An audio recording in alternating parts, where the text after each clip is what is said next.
हे स्त्री, तुमने मेरी ये 5 बातें नहीं मानी, इसलिए तुम्हारे घर में दरिद्रता ही वास करेगी। मित्रों, आज की इस वीडियो में हम आप सभी लोगों को बताएंगे कि वह कौन सी 5 चीजें हैं जिन्हें माता लक्ष्मी कहती हैं कि घर से यह 5 चीजें कभी दूसरों को नहीं देनी चाहिए। अगर मनुष्य या फिर कोई औरत अपने घर से इन 5 चीजों को दे देता है तो उसके घर पर भयंकर गरीबी आती है। मित्रों, आज हम आप सभी को मां लक्ष्मी जी की एक प्राचीन कथा के माध्यम से आपको बताएंगे कि वह कौन सी 5 चीजें हैं जिन्हें घर से दे देने पर घर में भयंकर गरीबी आती है। मित्रों, आप सभी को इस कथा के माध्यम से एक ऐसी गहन जानकारी के बारे में पता चलेगा कि एक स्त्री को अपने घर की कौन सी चीजें दूसरों को नहीं देनी चाहिए। जो भी मनुष्य या फिर स्त्री घर से यह 5 चीजें दूसरों को दे देती है तो मां लक्ष्मी उसके घर को छोड़कर चली जाती है। उस स्त्री का परिवार गरीब हो जाता है और उसके दुख भरे दिन समीप आने लगते हैं। मित्रों, आप सभी लोग इस कथा को पूरा सुनना, क्योंकि जो भी मनुष्य इस कथा को पूरा सुन लेता है वह कभी गरीब नहीं रहता। उसके घर से माता लक्ष्मी कभी रूठ कर नहीं जाती। वह सदा एक खुशहाल जीवन व्यतीत करता है। मित्रों, आप सभी से एक विनम्र निवेदन है कि आप इस कथा को पूरा जरूर सुनें, क्योंकि आधा अधूरा ज्ञान कभी रास नहीं आता है। जो भी इस कथा को पूरा सुनता है, मां लक्ष्मी उसकी झोली खुशियों से भर देती है। मित्रों, विलंब ना करते हुए चलिए कथा को शुरू करते हैं। मित्रों, पूर्व काल की बात है। मगध देश में एक अत्यंत शोभायमान नगरी थी। उस नगरी में एक सुमन नाम की स्त्री अपने पति और सास ससुर के साथ निवास करती थी। सुमन एक पतिव्रता नारी थी जो सत्य धर्म का पालन करने में तत्पर और गृह कार्य में दक्ष थी। सुमन का स्वभाव अत्यंत दयालु प्रवृत्ति का था। सुमन किसी को भी चिंतित नहीं देख पाती थी। वह कभी भी किसी को हानि नहीं पहुंचाती थी। वह एक सरल स्वभाव की 7 गुणों से संपन्न स्त्री थी। वह सदैव दूसरों की सहायता किया करती थी। सुमन के पति का नाम संजय था। संजय एक वैश्य था। उसकी अनाज की एक दुकान थी। वह बाजार में लोगों की जरूरत की चीजें बेचा करता था और उन बेचे गए पैसों से अपने घर का खर्च चलाता था। उसका व्यापार पूरे मगध देश में मशहूर था। सभी लोग संजय को बहुत सम्मान देते थे। सुमन अपने पति से बहुत अधिक प्रेम करती थी। वह अपने पति को ही पति परमेश्वर मानकर उसकी सेवा करती थी। सुमन माता लक्ष्मी की एक बहुत बड़ी भक्त थी, इसीलिए वह एक पतिव्रता स्त्री थी। सुमन नित्य पति से पहले जागती थी, अपने घर के आंगन को स्वच्छ करती थी, फिर स्नान आदि कार्य संपन्न करके वह तुलसी को जल देती थी और देवी देवताओं का पूजन करती थी। सुमन अपनी माता लक्ष्मी की उपासना किया करती थी। इस प्रकार से वह रोज अपने नित्य कर्म करती थी। सुमन ने कभी किसी का अनादर नहीं किया। वह सभी के साथ मधुर वाणी में बातें करती थी। सभी लोग सुमन को देखकर कहने लगे थे कि यह तो साक्षात लक्ष्मी के समान गुणों वाली स्त्री है। सुमन अपने परिवार का कितने अच्छे से ख्याल रखती है, उनका आदर करती है, कभी किसी से झगड़ा नहीं करती है और सभी का कहा सुनती है, अपने पति के कहे अनुसार कार्य करती है। कहते हैं ना कि जिस स्त्री के अंदर सच्चे गुण होते हैं वह स्त्री कभी किसी का अहित नहीं चाहती है और उन सभी का सम्मान करती है, यहां तक कि दान धर्म भी खूब करती है। सुमन के द्वार पर जो भी याचक आता है वह उसे दान दक्षिणा दिए बिना वापस नहीं भेजती थी। उसके द्वार से कोई खाली हाथ नहीं जाता था। जो भी भूखा उसके द्वार पर आता तो वह उसे भरपेट भोजन करवाकर ही लौटाया करती थी, जिससे उसके द्वार पर आए हुए सभी याचक अत्यंत प्रसन्न होकर उसे आशीर्वाद देकर ही जाते थे।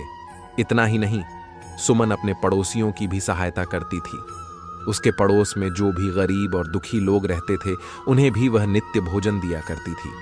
पड़ोसियों को जिन जिन चीजों की आवश्यकता होती थी सुमन उसे बिना विचार किए ही दे दिया करती थी, जिस कारण से सुमन के पड़ोसी भी उसका बहुत अधिक सम्मान करते थे। वे कहते थे, अहो, यह सुमन तो साक्षात देवी है। साक्षात मां अन्नपूर्णा ने ही सुमन के रूप में जन्म लिया है। लोग जब भी सुमन की प्रशंसा करते थे तो वे सभी उसके विषय में अच्छी बातें ही कहते, लेकिन लोगों की बातें सुनकर भी सुमन ने कभी घमंड नहीं किया। वह उन सभी से आदर और सम्मान से के साथ ही बातें किया करती थी। फिर एक दिन की बात है, सुमन की एक पड़ोसन उसके घर पर आती है। तब सुमन कुछ काम कर रही थी। जब सुमन ने अपने पड़ोसन ने सुमन को अपने घर आया देखा तब सुमन उसका स्वागत करती है और बड़े प्रेम से उससे कहती है, अरे बहन, आज आप हमारे घर में, तुम्हारा स्वागत है। कोई अनहोनी हुई है क्या? आज किस कारण से तुम्हारा मेरे घर में आगमन हुआ है? यदि कोई समस्या है तो उसे मुझसे बताओ, या तुमको किसी वस्तु की आवश्यकता हो तो मुझसे मांग लो, मैं तुम्हारी अवश्य मदद करूंगी। तब सुमन की पड़ोसन कहती है, हे सुमन बहन, आज मेरे घर पर बहुत से रिश्तेदार आ गए हैं। उनके लिए मैं भोजन बना रही हूँ, इसीलिए मैं तुम्हारे पास रोटी बनाने के लिए चकला बेलन और तवा मांगने आई हूँ। यदि तुम कुछ समय के लिए मुझे चकला बेलन और तवा दे दोगी तो बड़ी कृपा होगी। मैं काम हो जाने के बाद तुम्हें जल्दी ही तुम्हारा सामान तुमको लौटा दूंगी। तब सुमन कहती है, अरे बहन, इसमें क्या बड़ी बात है, ले लो। वैसे भी मैंने एक और चकला बेलन ले रखा है, और वैसे भी अभी मुझे चकला बेलन की कोई आवश्यकता नहीं है, इसीलिए तुम मेरा चकला बेलन और तवा ले जा सकती हो। रुको, मैं अभी तुम्हें लाकर देती हूँ। फिर सुमन रसोई घर में जाती है और रसोई घर से चकला बेलन और तवा लाकर उस पड़ोसन को देती है। तब पड़ोसन कहती है, हे बहन, तुम्हारा बहुत बहुत धन्यवाद। आज तुमने मेरा काम सफल कर दिया। मैं अपने मेहमानों को भोजन कराकर तुम्हारा चकला बेलन जल्दी से लौटा देती हूँ। अगर मुझे तुमको ये चकला बेलन देने में थोड़ा विलंब हो जाए तो मुझसे क्रोधित मत होना। तब सुमन कहती है, हे बहन, चिंता की कोई बात नहीं है। जब तुम्हारा कार्य पूर्ण हो जाएगा तब तुम मुझे लौटा देना। अब सुमन की इतनी बात सुनने के बाद वह पड़ोसन सुमन का चकला बेलन और तवा लेकर उसके घर से अपने घर को चली जाती है। कुछ समय बाद अन्य एक स्त्री सुमन के घर पर आती है। सुमन उसका भी बड़े ही प्रेम के साथ में स्वागत करती है और पूछती है, पधारो बहन, आज तुम्हें मुझसे कौन सा काम आन पड़ा है? ऐसे तो आप कभी भी हमारे घर पर नहीं आती हैं। जरूर कोई न कोई बात है, आप संकोच न करो और मुझसे बताओ कि तुम्हें मुझसे क्या चाहिए। मैं तुम्हारी मदद अवश्य करूंगी। तब वह स्त्री कहती है, अरे बहन, मेरे घर में बहुत गंदगी हो गई है और मेरे घर की साफ सफाई करनी है, लेकिन मुझे साफ सफाई करने के लिए मेरे पास कुछ भी नहीं है और उतने पैसे भी नहीं है कि मैं साफ सफाई के लिए झाड़ू खरीद पाऊं। इसीलिए मैं तुम्हारे पास झाड़ू मांगने के लिए आई हूँ। यदि तुम्हें कोई समस्या ना हो तो कृपा करके मुझे अपने घर की झाड़ू दे दो। मैं अपना घर साफ करके तुम्हें झाड़ू लौटा दूंगी। सुमन बिना विचार किए ही कहती है, अरे बहन, बस झाड़ू ही तो है, इसमें क्या समस्या हो सकती है? अरे तुम चिंता मत करो, अभी मैं तुम्हें अपने घर की झाड़ू लाकर देती हूँ। इतना कहकर सुमन घर के अंदर जाती है और झाड़ू लेकर आती है और उस स्त्री को दे देती है। वह स्त्री सुमन के घर की झाड़ू लेकर वहां से चली जाती है। फिर कुछ दिनों के बाद अन्य एक स्त्री सुमन के घर पर आती है। सुमन उसका भी बड़े प्रेम से स्वागत करती है और सुमन कहती है, अरे पधारो बहन, क्या बात है? आज मेरे घर पर आपका किस कारण से आना हुआ है?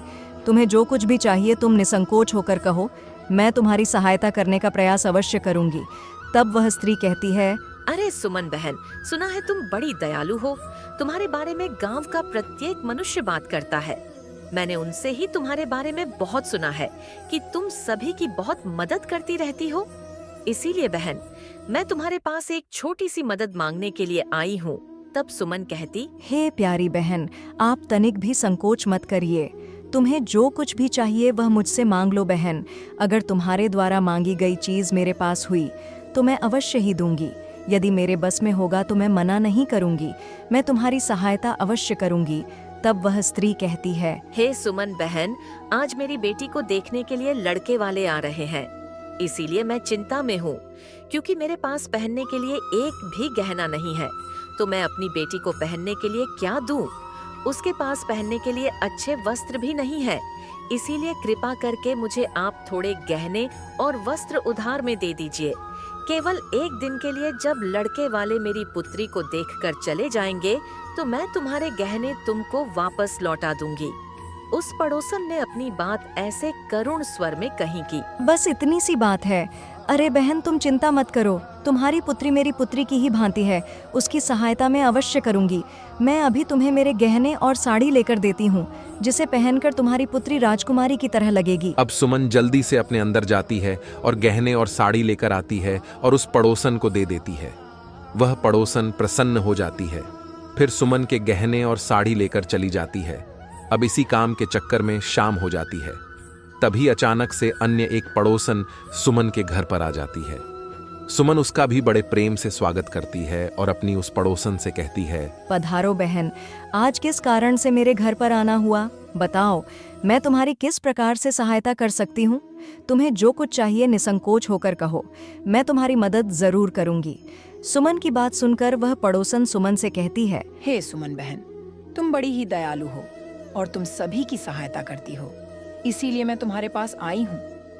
मेरा बच्चा भूखा है और मेरे पास उसे पिलाने के लिए दूध नहीं है, इसीलिए मैं तुम्हारे पास दूध मांगने के लिए आई हूँ।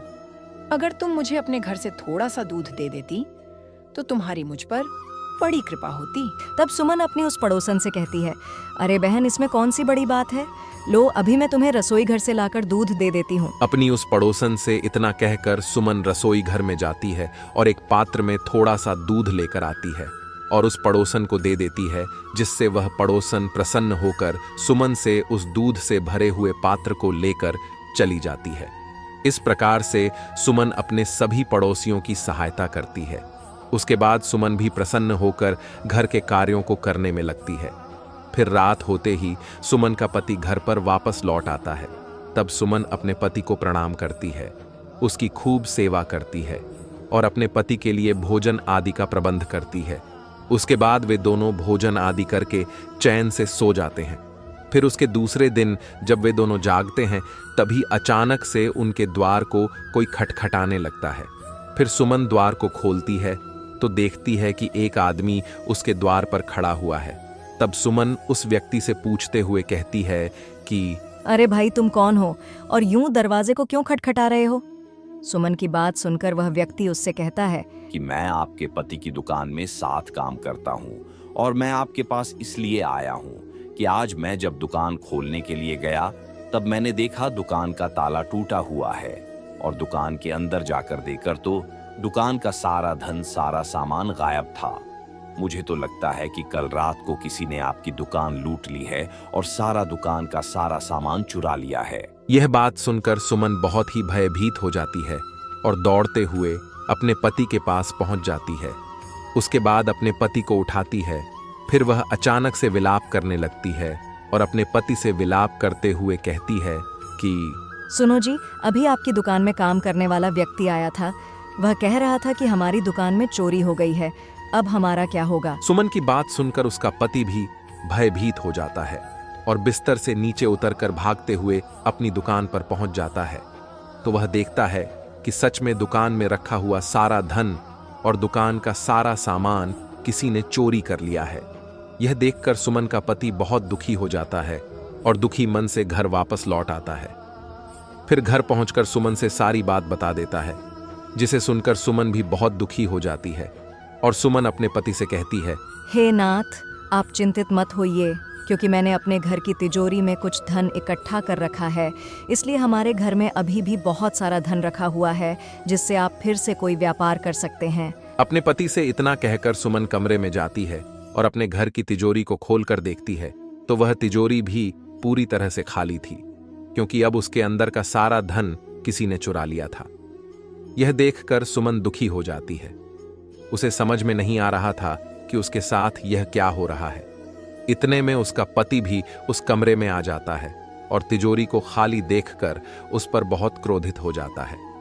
उसके बाद सुमन से क्रोधित होकर पूछते हुए कहता है कि सुमन, मुझे सच सच बताना, इस तिजोरी के अंदर का सारा धन कहाँ गया? तब सुमन अपने पति से कहती है, हे नाथ, मैं तो घर पर ही थी और सारा धन भी इस तिजोरी में ही रखा हुआ था। पता नहीं किस चोर ने सारा धन चुरा लिया, किंतु आप शांत हो जाइए, हम कोई न कोई उपाय करके अपना सारा धन अवश्य ढूंढ लेंगे। तब सुमन का पति उससे कहता है कि ये जो तुम अपने आसपास के पड़ोसियों को घर पर बुलाकर लाती हो, उन्हें खिलाती पिलाती हो, यह उसी का फल है।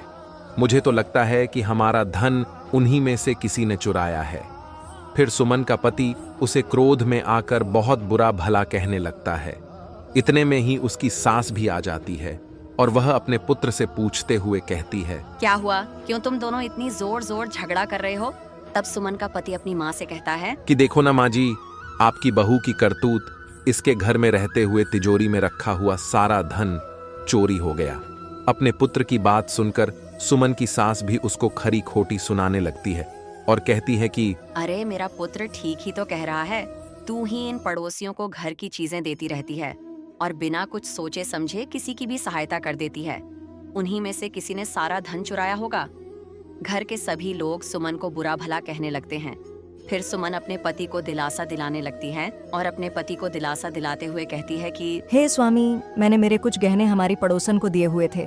मैं अभी उसके पास से वे गहने वापस लेकर आती हूँ। अपने पति से इतना कहकर सुमन अपनी उस पड़ोसन के घर पर जाती है तो वह देखती है कि उसके घर में कोई भी नहीं है और उसके घर पर ताला लगा हुआ है। यह देखकर सुमन और भी ज्यादा दुखी हो जाती है। फिर सुमन वहां से लौटने लगती है। तभी अचानक से उसे उस पड़ोसन के घर के पास रहने वाली एक स्त्री दिखाई है। सुमन उस स्त्री से पूछते हुए कहती है कि अरे बहन, इस घर के लोग कहाँ गए? तब वह स्त्री सुमन से कहती है, क्या बताऊं बहन, इस घर में रहने वाले सभी लोग धोखेबाज हैं, क्योंकि ये मेरा धन लेकर भाग गए हैं। उस स्त्री की बात सुनकर सुमन अपने मन में सोचने लगती है कि अब मैं क्या करूं। ये स्त्री भी मेरे गहने लेकर अपना घर छोड़कर भाग गई है। अब मेरा क्या होगा? मेरा पति मुझे अपने साथ घर में नहीं रखेगा। मेरी तो जिंदगी ही उजड़ जाएगी। ये सब सोचते हुए सुमन निराश होकर वापस घर लौट आती है। वह घर पहुंचकर अपने पति और सास ससुर से पूरी बात बता देती है। सुमन की बात सुनकर उसका पति तो उससे कुछ भी नहीं कहता है, लेकिन उसकी सास सुमन पर बहुत क्रोधित हो जाती है और सुमन को बुरा भला कहने लगती है। अरे मूर्ख स्त्री, तेरे ही कारण हमारा धन वैभव चला गया है। तेरे दान देने की आदत के कारण आज हमारे ऊपर इतनी बड़ी मुसीबत आई गई है। इसलिए अब तू इस घर में नहीं रह सकती है, क्योंकि अगर तू इस घर में रहेगी तो तू बचा कुछ धन भी दूसरों में बांट देगी। इसलिए तू अभी इसी क्षण यहाँ से चली जा। तब सुमन अपनी सास से कहती है, सासू मां जी, मेरा तो मेरे पति के अलावा इस दुनिया में कोई भी नहीं है, इसलिए मैं अपने पति को छोड़कर कहाँ जाऊं? फिर सुमन की सास उससे कहती है कि तू कहीं पर मर जा, लेकिन अब तू इस घर में नहीं रह सकती। तेरे ही कारण हमारा घर बर्बाद हो गया है। तू इस घर में रहेगी तो जो कुछ शेष बचा हुआ धन नष्ट हो जाएगा। उसके बाद सुमन अपनी सास के सामने अपने दोनों हाथों को जोड़कर विनती करने लगती है कि हे सासू मां जी, आप तो ऐसा मत कहिए। मैंने कोई अपराध नहीं किया है। मैं इनके बिना जीवित नहीं रह सकती हूँ।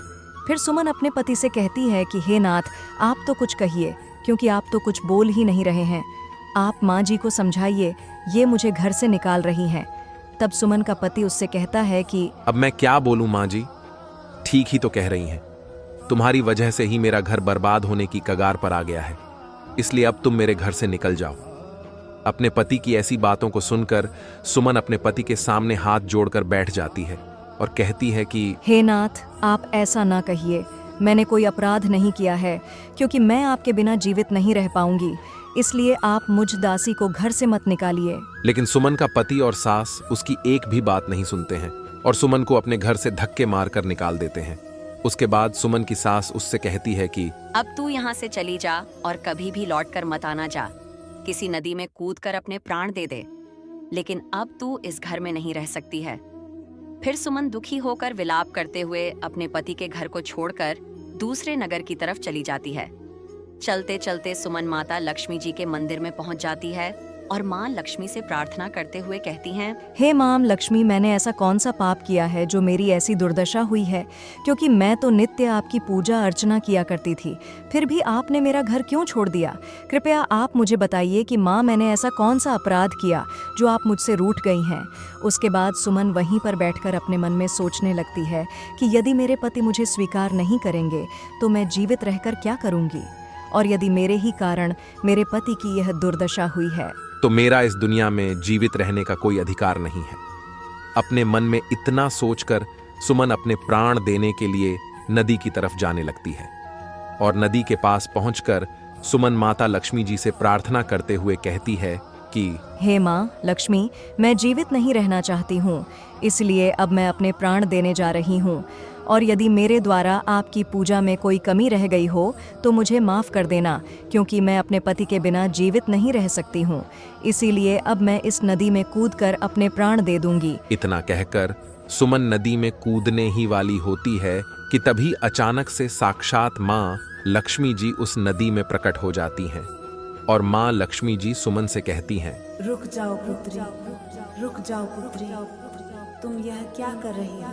तब सुमन आंखें खोलकर देखती है कि उसके सामने साक्षात माँ लक्ष्मी जी खड़ी है। माँ लक्ष्मी जी के दर्शन पाकर सुमन बहुत ही प्रसन्न हो जाती है और मां लक्ष्मी जी को बारंबार प्रणाम करती है। उसके बाद माता लक्ष्मी जी से कहती हैं, हे माँ लक्ष्मी जी, मुझे क्षमा कीजिए क्योंकि मैं बहुत बड़ा पाप करने जा रही थी। तब माता लक्ष्मी जी सुमन से कहती हैं कि हे पुत्री सुमन, मनुष्य को कभी भी स्वयं अपने प्राण नहीं लेने चाहिए। ऐसा करना महापाप माना जाता है, क्योंकि ईश्वर ने मनुष्य को इतना महत्वपूर्ण शरीर प्रदान किया है, उसे ऐसे नष्ट नहीं करना चाहिए।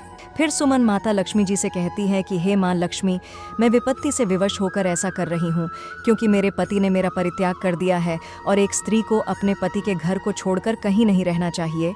इसलिए मैं अपने पति के बिना जीवित नहीं रहना चाहती हूँ। इसी वजह से मैं अपनी जान देने जा रही हूँ।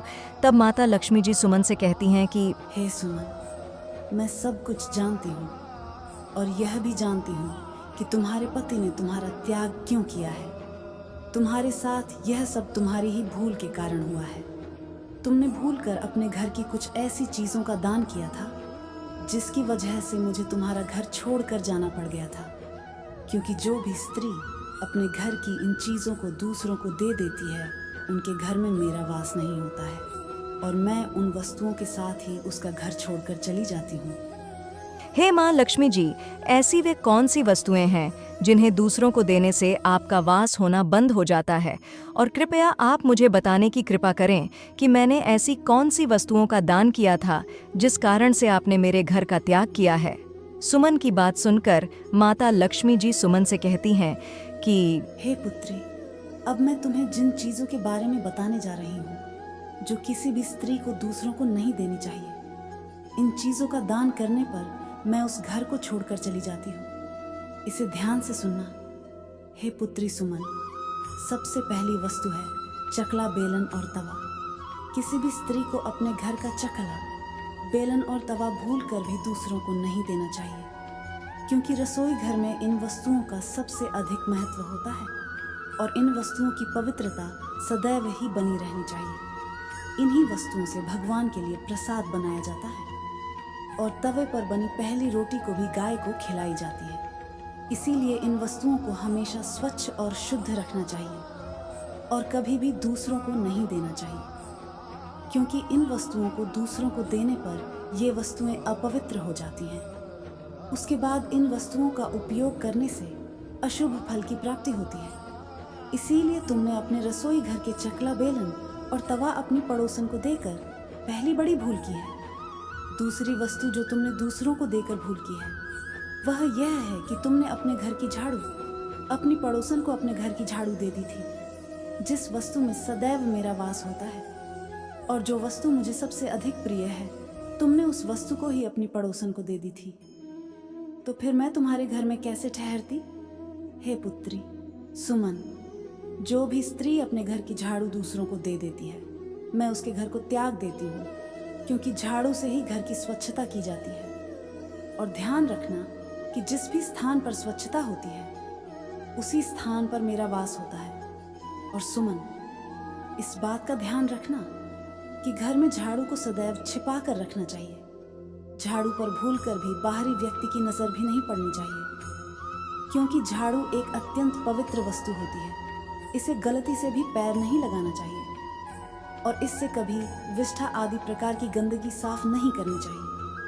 तीसरी वस्तु जिसे एक स्त्री को कभी दूसरों को नहीं देनी चाहिए वह वस्तु है आभूषण। एक स्त्री को अपने आभूषण कभी अन्य स्त्रियों को भूल कर भी नहीं देने चाहिए, क्योंकि मैं सदैव ही आभूषणों में वास करती हूँ और स्त्री के 16 श्रृंगार में गहनों का बहुत अधिक महत्व होता है। एक विवाहित स्त्री को अपने आभूषण कभी भी अन्य स्त्री को पहनने के लिए नहीं देने चाहिए। जो स्त्री अपने आभूषण अन्य स्त्रियों को देती है उसके जीवन में संकट के बादल छा जाते हैं, जैसे कि तुमने अपनी पड़ोसन को पहनने के लिए अपने गहने दिए हुए थे और जब तुम उन गहनों को मांगने के लिए गई तो वह पड़ोसन तुम्हारे गहने लेकर भाग गई, जिससे तुम्हारे जीवन में संकट के बादल छा गए। मित्रों, माता लक्ष्मी जी सुमन से आगे कहती हैं, हे पुत्री सुमन, अब मैं तुम्हें चौथी वस्तु के बारे में बताती हूँ जिसे भूलकर भी एक स्त्री या पुरुष को संध्या काल के समय दान नहीं करना चाहिए। वह है दूध। किसी भी मनुष्य को शाम हो जाने के बाद कभी सफेद रंग की वस्तुओं का दान नहीं करना चाहिए, किंतु तुमने संध्या काल के समय अपनी पड़ोसन को दूध का दान किया था, जिसकी वजह से अब तुम्हारे जीवन में दुर्भाग्य आ गया है, क्योंकि संध्या काल के समय सफेद रंग की चीजें दान करने से मनुष्य के जीवन में अशुभ समय आता है। मित्रों, माँ लक्ष्मी जी सुमन से कहती हैं कि हे सुमन, मैंने तुम्हें उन सभी वस्तुओं के बारे में बता दिया है जिनका कभी दान नहीं करना चाहिए। यह वस्तुएं कभी दूसरों को उधार में अथवा उपयोग के लिए नहीं देनी चाहिए, और तुमने इन्हीं वस्तुओं का दान किया था, जिसके कारण आज तुम्हारे जीवन में ऐसा दुर्भाग्य का समय आ गया है। हे माँ लक्ष्मी जी, मुझसे बहुत बड़ी भूल हो गई, क्योंकि मुझे इन वस्तुओं के बारे में कोई जानकारी नहीं थी, इसलिए आप कृपया मुझे क्षमा कर दीजिए और अब आप मुझे प्रायश्चित करने का उपाय बताइए। फिर माता लक्ष्मी जी सुमन से कहती हैं कि हे पुत्री, तुम्हें जितना प्रायश्चित करना था उसे पहले ही कर लिया है, इसीलिए अब तुम वापस अपने घर लौट जाओ। मैं अभी तुम्हें तुम्हारा संपूर्ण वैभव और धन संपत्ति लौटा देती हूँ। सुमन से इतना कहकर मां लक्ष्मी जी उस स्थान से अंतर्ध्यान हो जाती हैं। उसके बाद सुमन भी मां लक्ष्मी जी का धन्यवाद करके वहां से अपने घर की तरफ जाने लगती है। तभी अचानक से उसने देखा कि उसका पति उसे ढूंढते हुए उसी की तरफ ही चला आ रहा होता है। उसके बाद सुमन का पति उसके पास पहुंचकर उससे क्षमा मांगने लगता है और सुमन से क्षमा मांगते हुए कहता है कि हे प्रिय, तुम मुझे क्षमा कर दो, मैंने तुम्हें बहुत भला बुरा कहा था। तुम तो साक्षात देवी के समान हो और मां लक्ष्मी की कृपा से हमें हमारा सारा धन वैभव वापस मिल गया है, और जिन लोगों ने हमारा धन लूटा था उन सभी लोगों ने स्वयं हमारे घर आकर हमारा धन हमें वापस लौटाया है और तुम्हारा नाम लेते हुए क्षमा भी मांगी है।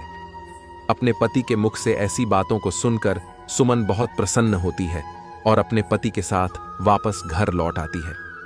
मित्रों, अब माता लक्ष्मी जी की कृपा से सुमन के घर में फिर से सुख समृद्धि आ गई थी और उसके बाद से सुमन ने कभी भी अपने घर की ये 4 चीजें दूसरों को नहीं दी। फिर सुमन अपने छोटे से परिवार में सुखपूर्वक से अपने जीवन का निर्वहन करने लगी। मित्रों, आप लोगों को भी इन 4 वस्तुओं को भूलकर भी दूसरों को नहीं देना चाहिए, क्योंकि ऐसा करने से उसके जीवन में दुर्भाग्य आता है। तो मित्रों, आप लोगों को यह कथा कैसी लगी हमें कमेंट बॉक्स में अवश्य बताइएगा, और अगर आप सभी लोगों ने अभी तक हमारे चैनल को सब्सक्राइब नहीं किया है तो ऐसी ही ज्ञानवर्धक कथाओं के लिए आप सभी लोग हमारे चैनल को भी सब्सक्राइब करें और सभी वीडियो की नोटिफिकेशन के लिए नोटिफिकेशन बेल को भी अवश्य दबाएं, जिससे आपको सभी वीडियो की नोटिफिकेशन सबसे पहले मिल सके। साथ ही साथ कमेंट बॉक्स में राधे राधे लिखना ना भूलें। मित्रों, वीडियो को यहां तक देखने के लिए आप सभी लोगों का दिल से धन्यवाद।